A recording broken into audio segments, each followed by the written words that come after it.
siguro ang unang tanong na pumapasok sa isip natin ay magkano na ba talaga ang utang ng Pilipinas? So based sa latest na data ng Bureau of Treasury, umabot na sa humigit kumulang 18.55 trillion ang outstanding debt ng ating bansa as of May 2026. Um, sa unang tingin, parang nakakatakot pakinggan dahil napakalaki ng halaga, pero hindi ibig sabihin nito na bankrupt na agad ang Pilipinas o bagsak na ang ekonomiya. Bilang future public administrators, hindi lang dapat tayo nakatingin sa laki ng utang, mas importante na maintindihan natin kung saan ito ginagamit, kung paano ito minamanage ng gobyerno, at kung sustainable ba kaya pa ba itong bayaran sa paglipas ng panahon. So kung mapapansin natin dito, mas malaking porsyento ng utang natin ay domestic debt, which is 68 to 70%. These are debt borrowed from local sources within the country or galing ito sa loob ng bansa. Samantalang, mas maliit na portion naman ang external debt natin, which is 30 to 30%. So these are debt borrowed from foreign lenders and institutions o utang mula sa ibang bansa. So ginagawa ito ng gobyerno dahil mas mababa ang risk mula sa pagbabago ng foreign exchange at mas stable ang debt management. Ngayon, ang susunod na tanong naman ay saan nga ba napupunta ang mga inuutang ng gobyerno? Hindi naman ito basta iniipon sa bangko o ginagastos ng walang dahilan. So, um, kadalasan, malaking bahagi ng mga hiniram na pondo ay ginagamit para pondohan yung iba't ibang projects and programs ng government. Tulad ng ito, pagpapatayo ng mga hospitals, schools, roads and bridges, railways, flood control projects, energy projects, agriculture, at iba pang programs na makakatulong sa pag-unlad ng bansa.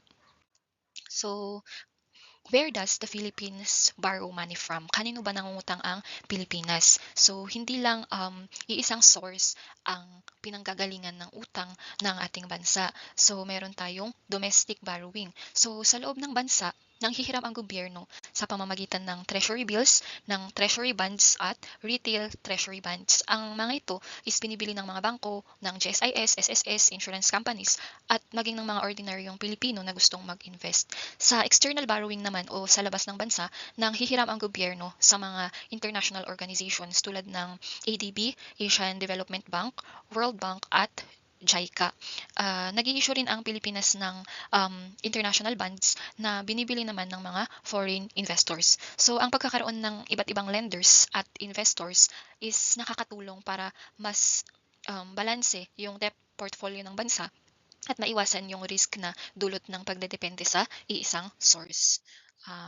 So, next naman, is the Philippine debt in good shape? Dapat ba tayong mabahala sa laki ng utang ng Pilipinas? Ang sagot is hindi po. So, sa public finance, hindi lang laki ng utang ang tinitignan para masabing maganda o mahina ang kalagayan ng isang bansa. So, mas mahalagang ang tanong na kaya ba itong bayaran ng gobyerno?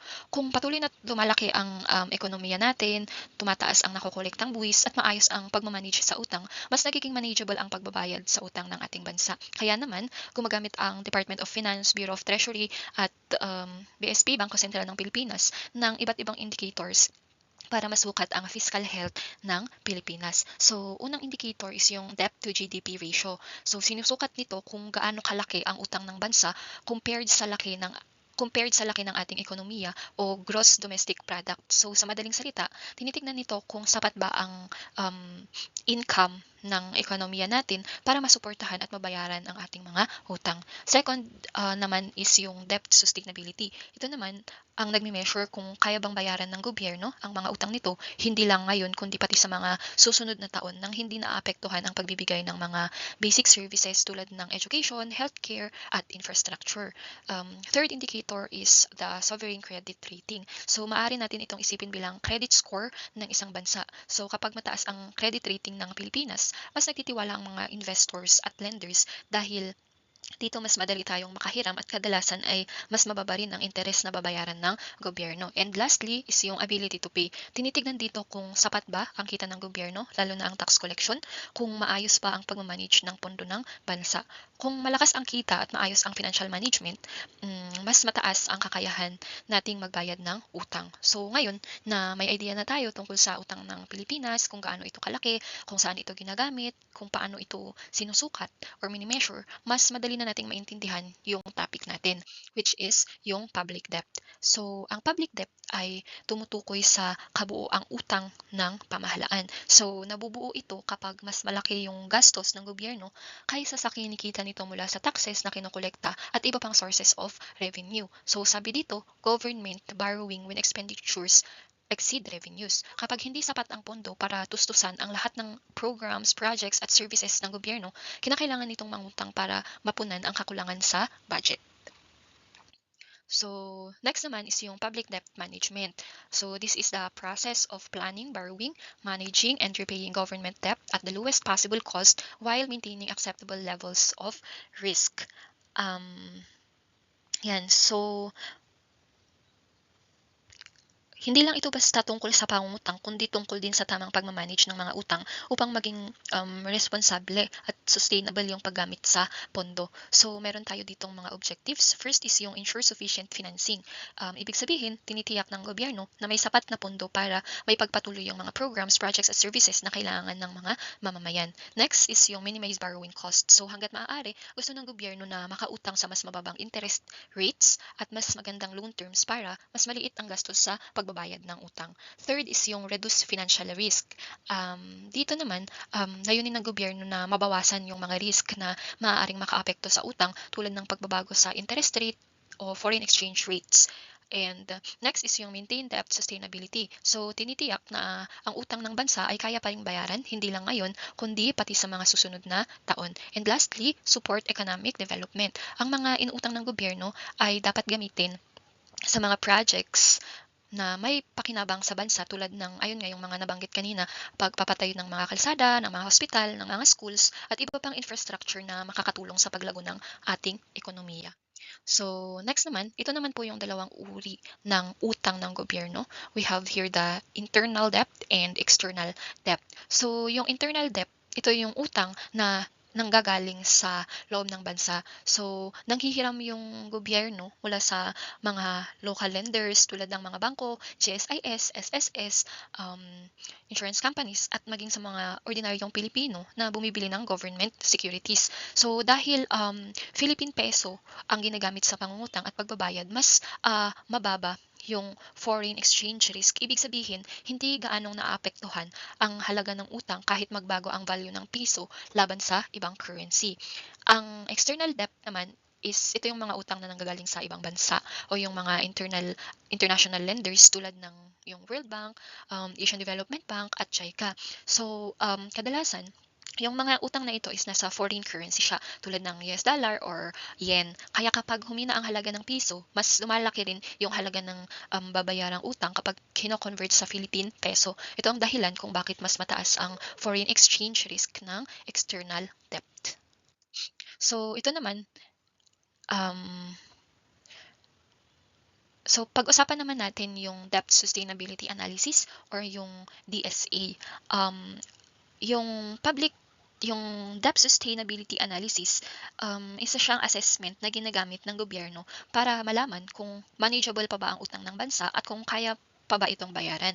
So, para masukat ito, gumagamit ang gobyerno ng iba't ibang indicators. So, first dito is yung debt to GDP ratio. Sinusukat nito kung gaano kalaki ang utang kumpara sa laki ng ekonomiya. So kapag mas malakas ang ekonomiya, mas mataas din ang kakayahan ng bansa na bayaran ang mga utang nito. Next is yung debt service ratio. Ito naman yung nagme-measure kung gaano kalaking bahagi ng kita ng gobyerno ang napupunta sa pagbabayad ng principal at interest ng utang. Kapag masyadong mataas ang ratio na ito, mas kaunting pondo ang natitira para sa iba pang services at programs ng gobyerno. Pangatlo is yung fiscal deficit.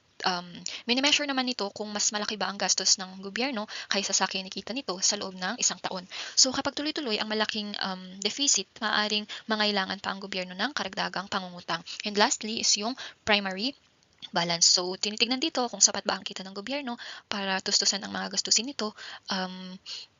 Hindi pa kasama ang interest payments sa utang. Mahalaga ito dahil ipinapakita nito kung maayos ba ang fiscal management ng gobyerno. Yan. So, kapag ang isang tao ay nangungutang sa bangko, tinitignan muna ang kanyang credit history. Ganito rin yung nangyayari sa isang bansa. Tinatawag itong sovereign credit ratings. So, yung sovereign credit rating is maihahalin tulad siya sa credit score ng isang bansa. So, ipinapakita dito kung gaano kataas ang tiwala ng mga investors sa kakayahan ng gobyerno na bayaran ang mga utang nito. So, yung rating na ito is ibinibigay ng mga um, credit rating agencies tulad ng Moody's, S&P Global Ratings, and Fitch Ratings. So, kapag mataas ang credit rating ng Pilipinas, mas nagtitiwala ang mga investors at lenders dahil dito mas mababa ang interest rate kapag nangungutang ang gobyerno. Kaya mas mababa rin ang borrowing cost. So sabi dito, lower borrowing cost, better ratings mean less interest paid on loans. Tumataas din yung investor confidence kaya mas maraming gustong mag-invest at magpahiram ng pera sa ating bansa. So, mas nagiging madali rin ang access sa kapital. Ibig sabihin, mas madali tayong makakuha ng pondo kapag kailangan ng gobyerno para sa mga programs and projects. So, aside sa pangungutang sa local at international financial markets, isa pa sa mga pinagkukuhanan ng pondo ng Pilipinas ay ang Official Development Assistance or ODA. So, ang ODA ay tumutukoy sa mga loans or financial assistance na ibinibigay ng ibang mga bansa or international organizations. So, ang maganda sa ODA, mas mababa ang interest rate at mas mahaba ang repayment period compared sa karaniwang commercial loans. So, sabi dito, official development assistance or ODA refers to concessional loans and grants provided by foreign governments and international development institutions. These loans typically have low interest rates and long repayment periods, making them an important source of financing for the Philippine large-scale infrastructure and development projects. So dahil dito, nagagamit ang ODA para pondohan yung mga malalaking infrastructure projects na nangangailangan ng malaking budget at mahabang panahon para makumpleto. For example is yung Metro Manila Subway, yung mga bridges, expressways, flood control projects. So mahalaga ang ODA kasi nagbibigay ito ng pagkakataon sa gobyerno na ma-implement yung mga projects na hindi agad kayang pondohan gamit lamang yung regular na budget ng bansa. So, is the Philippines debt good or bad? Maganda ba o masama ang utang ng Pilipinas? Ang sagot, it depends. So, it depends how much, how is it used, can the country repay it, will future generations benefit? So, hindi natin masasabing mabuti o masama ang utang based lang sa laki ng halaga nito. Una, gaano ba kalaki ang utang compared sa kakayahan ng ekonomiya? Paano ba ginagamit ang inuutang? Napupunta ba ito sa mga projects or services na makikinabang ang mga mamamayan o nasasayang lang? Kaya ba itong bayaran ng bansa? May sapat bang kita ang gobyerno at maayos bang pinamamahalaan ng utang? Makikinabang ba ang mga susunod na henerasyon sa mga projects na pinondohan ng utang o sila lang ang maiiwan na magbabayad nito? So dito pumapasok yung intergenerational equity.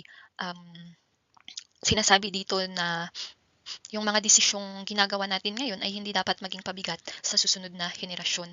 So, today's borrowing, we borrow today to invest in the needs of our society and build a better future. Tomorrow's benefit, future generations enjoy improved infrastructures, services, and opportunities that support a better quality of life. Sa madaling salita, yung mga inuutang natin ngayon, dapat may maibabalik na benefits sa hinaharap. So, hindi lang tayo ang dapat makinabang, kundi pati yung mga susunod na generations. For example, kung ang utang ay ginamit sa pagpapatayo ng mga kalsada, mga ganyan, dapat yung mga projects na ito is magagamit pa rin ng mga tao sa loob ng marami pang taon. Kaya masasabi nating makatarungan ng utang dahil ang susunod na generation na tutulong magbayad sa utang ay makikinabang din sa mga projects na ito. Pero kung ang inutang ay hindi nagamit ng maayos o napunta sa mga projects na walang pangmatagalang pakinabang, maaaring ang mga anak or mga apo natin ang magbayad sa utang nang hindi man lang nila naramdaman yung benefits na dulot nito. So, yun lang po para sa report ko. Thank you po.